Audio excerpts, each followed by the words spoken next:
कृष्णा हरे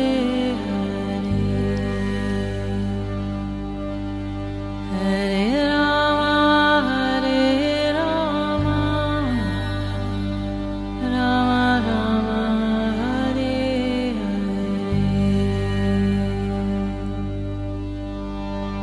नमस्कार। जो मानव रचना 107.8 पर मैं हूँ सरिता आपके साथ और शुरू हो चुका है कार्यक्रम आत्मदर्शन। श्रोताओं, जैसे कि आप सब जानते हैं, इस कार्यक्रम में हम बात करते हैं प्रभु श्री कृष्ण की, उनकी लीलाओं की। बहुत सारी पुस्तकों ग्रंथों में उनकी लीलाओं का वर्णन मिलता है, जो हम आप तक इस कार्यक्रम के माध्यम से पहुंचाने की कोशिश करते हैं। और इस कार्यक्रम में हमेशा की तरह अपना ज्ञान हमारे साथ बांटने के लिए स्टूडियो में मौजूद है रागलेखा दासी जी, चरणाश्रित युगाचार्य श्रीमद भक्ति वेदांत नारायण गोस्वामी जी की शिष्या रागलेखा दासी जी। आपका स्वागत है हमारे स्टूडियो में। हरे कृष्ण। श्रोताओं, आजकल इस कार्यक्रम में हम बात कर रहे हैं श्रीमद् भगवद गीता की, और मैं आपको ये बता दूं कि जो इसकी टीकाएं लिखी हैं वो विश्वनाथ चक्रवर्ती ठाकुर जी ने लिखी हैं, और इसे जो अनुवाद किया है वो शील भक्ति वेदांत नारायण गोस्वामी महाराज जी ने किया है। लेकिन इनका जो स्त्रोत रहा वो श्रीमद् भगवद गीता ही रही। और इसका 11वां अध्याय हम जान रहे थे रागलेखा दासी जी से। इस अध्याय में कुल श्रोताओं इसमें 55 श्लोक हैं, जिनमें से 46 श्लोकों का वर्णन हम कर चुके हैं। आपको बता चुके हैं कि किस तरह से अर्जुन जो है वो श्री कृष्ण की स्तुति कर रहे हैं, और उनके उस रूप को देख के वो आश्चर्यचकित भी हैं, गदगद भी हैं। लेकिन वो उनको कहते हैं कि आप अपने उसी स्वरूप में आ जाइए जो हम 4 भुजा में देखते हैं और चक्र के साथ देखते हैं।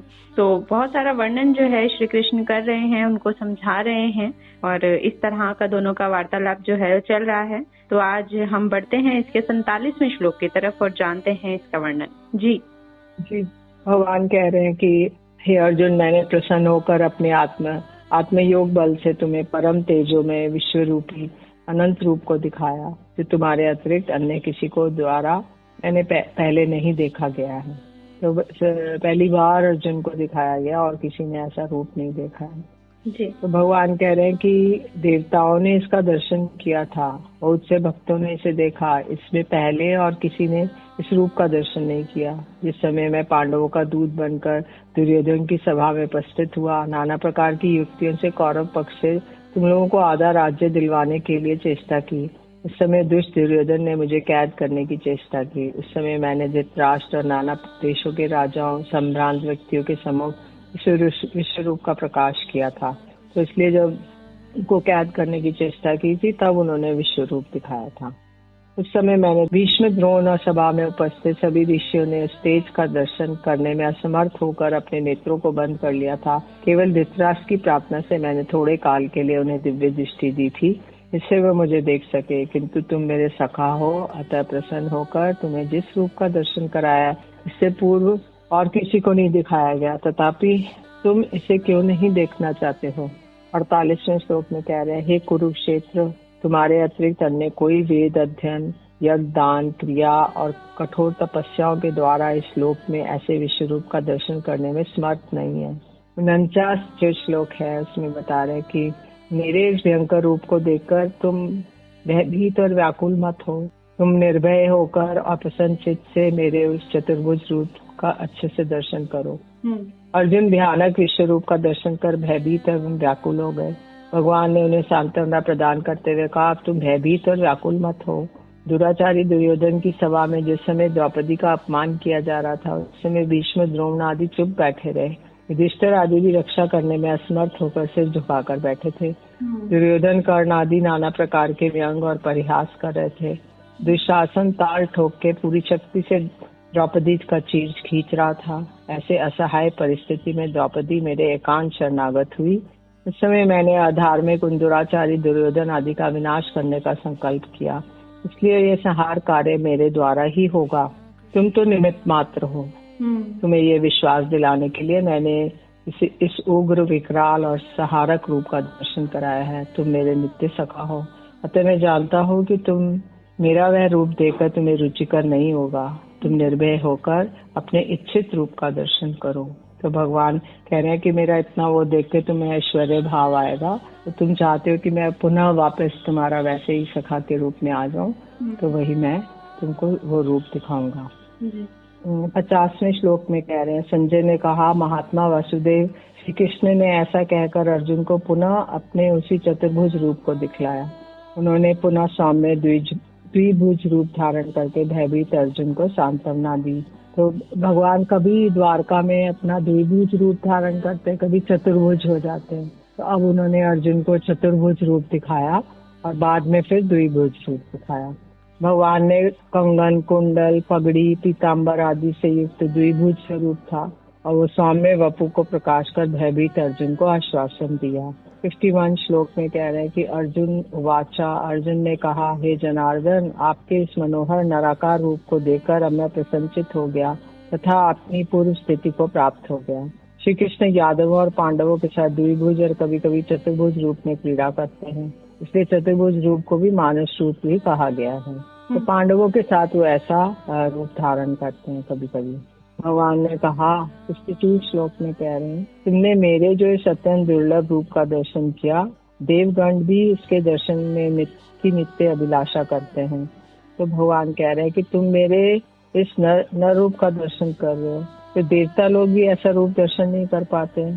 तुम इस नराकार रूप के महामाधुर्य का आस्वादन करने वाले नित्य भक्त हो, क्योंकि अर्जुन जो है वो उनके मनुष्य शरीर देखते हैं, इसलिए विश्व रूप तुम्हारे लिए रुचिकर नहीं हुआ। मैंने तुम्हें दिव्य चक्षु तो दिया किंतु दिव्य मन नहीं दिया, इसलिए दिव्य मन भी दे देता तो देवताओं की भांति तुम्हें भी ये विश्व रूप रुचिकर होता।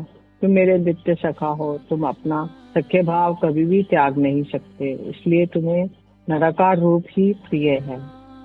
53वें श्लोक में कह रहे हैं कि तुम जिस रूप में मुझे देख रहे हो, इस रूप में मैं ना वेद, तपस्या, दान के द्वारा और ना ही यज्ञ के द्वारा देखा जा सकता हूँ।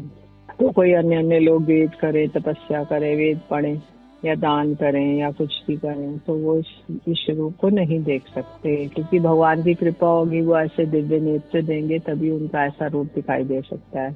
54वें श्लोक में कह रहे, हे परम तप अर्जुन, केवल अनन्य भक्ति के द्वारा ही मुझे ऐसे रूप में तत्व से जाना जा सकता है और दर्शन किया जा सकता है और मेरी लीला में प्रवेश का अधिकार प्राप्त किया जा सकता है।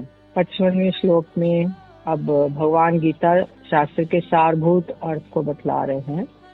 हे पांडव, जो मेरे लिए ही कर्म करते हैं, मेरे परायण हैं, मेरे श्रवण कीर्तन आदि भक्ति के विविध अंगों का पालन करने वाले हैं, आसक्ति रहित हैं, सभी भूतों के प्रति राग द्वेष रहित हैं, वे मुझे प्राप्त होते हैं। इस श्लोक में श्री कृष्ण अनन्य भक्ति का आश्रय ग्रहण करने वाले भक्तों के लिए आचरणीय भक्ति के अंगों का वर्णन कर रहे हैं। जो लोग आसक्ति रहित और समस्त प्राणियों के प्रति द्वेष रहित होकर मेरी अनन्य भक्ति अर्थात भगवत संबंधी मंदिर निर्माण, मार्जन, तुलसी सेवा, हरि कथा श्रवण, कीर्तन स्मरण करते हैं, वे ही मेरे भक्त हैं। बलदेव विद्याभूषण प्रभु जी जो टीकाकार एक और हैं, उन्होंने लिखा है कि जो स्वर्ग आदि को पुरुषार्थ नहीं जानकर एकमात्र मुझे ही पुरुषार्थ जानते हैं, वे मेरे भक्त हैं। अर्थात मेरे नाम, रूप और श्रवण आदि उसका कीर्तन 9 प्रकार से भक्ति रस में निरत है, तो फल की आसक्ति से रहित है, मुझसे विमुख लोगों के संग से रहित है, तो सभी भूतों के प्रति वैर शून्य है। अर्थात अपने पूर्व कर्मों को ही अपने क्लेश का कारण जानकर अपने प्रति शत्रु का व्यवहार करने वाले के प्रति भी शत्रु भाव से रहित है, बल्कि उनके प्रति दया भाव से युक्त है, वे ही कृष्ण स्वरूप मुझको प्राप्त करते हैं, दूसरे नहीं। जी, 11वां अध्याय। और आज अभिराग लेखादासी जी हमें बता रही थी कि इस तरह से जो अर्जुन है प्रभु का वही मनोहर रूप देखना चाहते हैं, भयभीत भी हुए हैं, व्याकुल भी हुए हैं, लेकिन इस विकराल रूप के दर्शन प्रभु ने इसलिए दिए ताकि वो समझ पाए कि ये जो युद्ध है वो लड़ रहे हैं वो सिर्फ एक मात्र है, एक तरीका है, लेकिन जो संहार करना है वो श्री कृष्ण ने ही करना है। और द्रौपदी के चीर रण का उदाहरण देते हुए उन्होंने सारी बातें जो है समझाई। और इस रूप का दर्शन जो अर्जुन को हुआ, ये बहुत देवी देवता देखना चाहते हैं लेकिन देख नहीं पाते हैं जो अर्जुन ने देखा है, और ये उनकी अनन्य भक्ति का जो है उदाहरण है। आगे और भी श्रोताओं हम जानेंगे श्रीमद् भगवत गीता के बारे में राग लेखादासी जी से, लेकिन अभी ले रहे हैं एक छोटा सा ब्रेक, सुनते हैं एक प्यारा सा भजन, फिर लौट कर आते हैं। आप जुड़े रहिए रेडियो मानव रचना 107.8 के साथ कार्यक्रम आत्मदर्शन में। Feel good, feel live.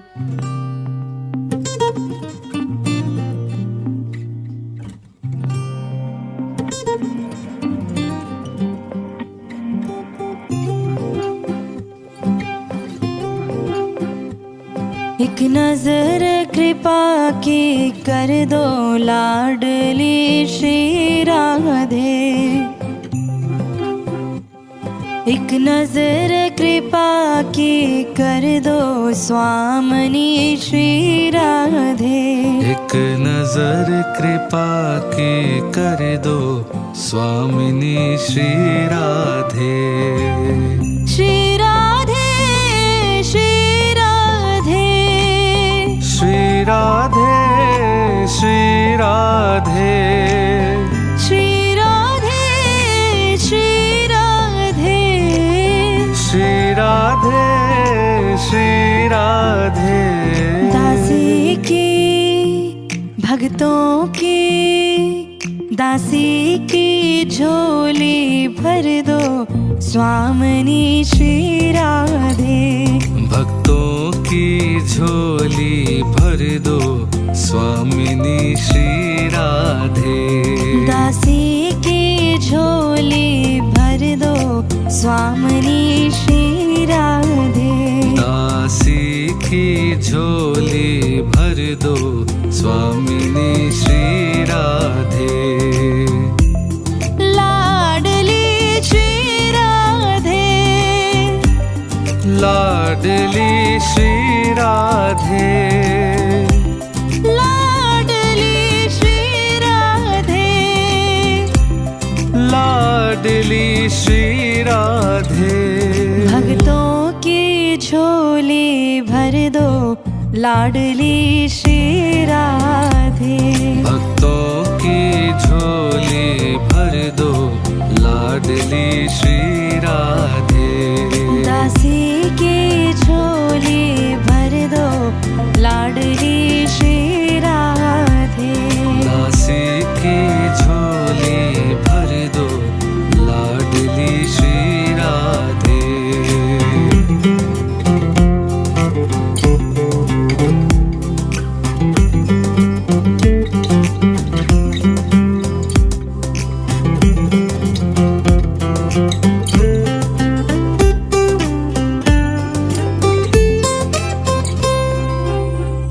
मैं तो राधा राधा सदा ही रटूं। मैं तो राधा राधा सदा ही रटूं। मैं तो राधा राधा सदा ही रटूं। कभी द्वारे से लाडली के ना हटूं। कभी द्वारे से लाडली के ना हटूं। लाडली लाडली हो कभी द्वारे से लाडली के ना हटूं। कभी द्वारे से लाडली के ना हटूं।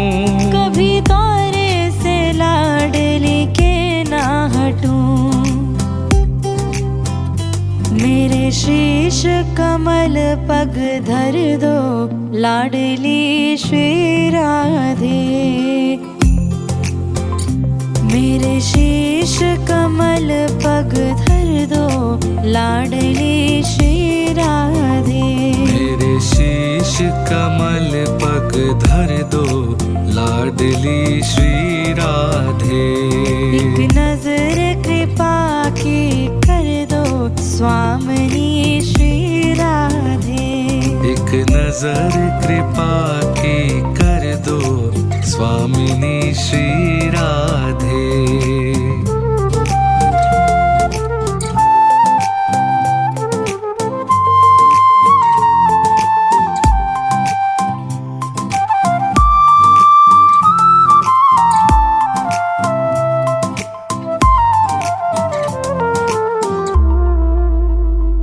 मेरी आस न टूटने पाए कभी। हे क्षमा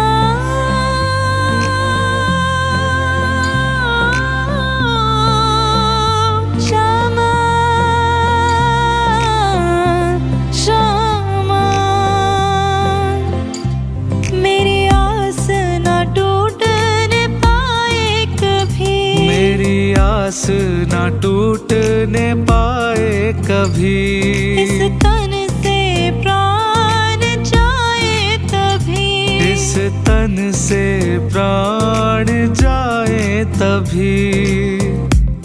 श्यामा प्यारे, मेरी इस आस को कभी तोड़ना नहीं। मेरे तन से प्राण तभी जाए ओ केशवा, मुझे निज दर्शन का वर दो स्वामिनी श्री राधे। मुझे निज दर्शन का वर दो स्वामिनी श्री राधे। मुझे निज दर्शन का वर दो स्वामिनी श्री राधे। एक नजर कृपा की कर दो स्वामिनी श्री राधे। एक नजर कृपा की कर दो स्वामिनी श्री राधे। श्री राधे श्री राधे श्री राधे श्री राधे श्री राधे श्री राधे श्री राधे श्री राधे। भक्तों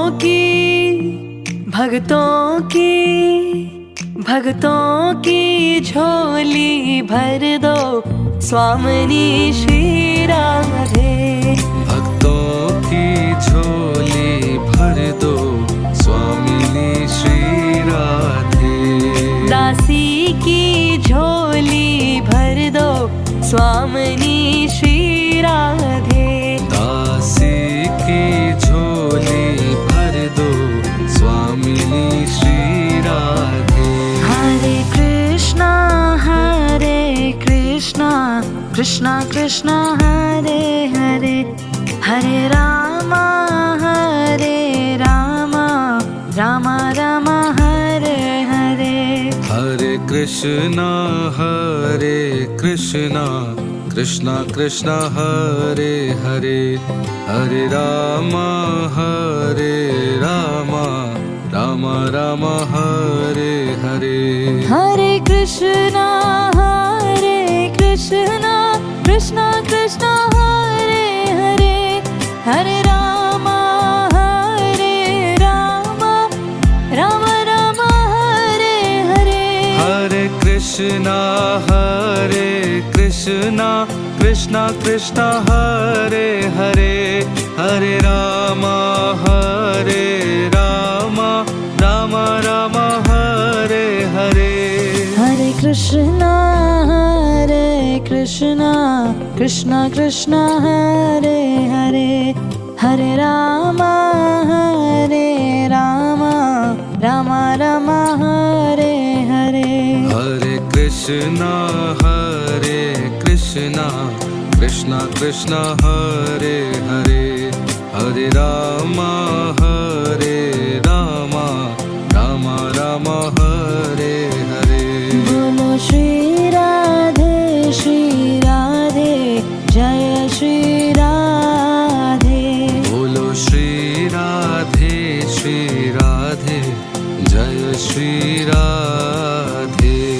राधे राधे जय राधे, राधे राधे राधे। राधे राधे जय राधे, राधे राधे राधे। हरे कृष्णा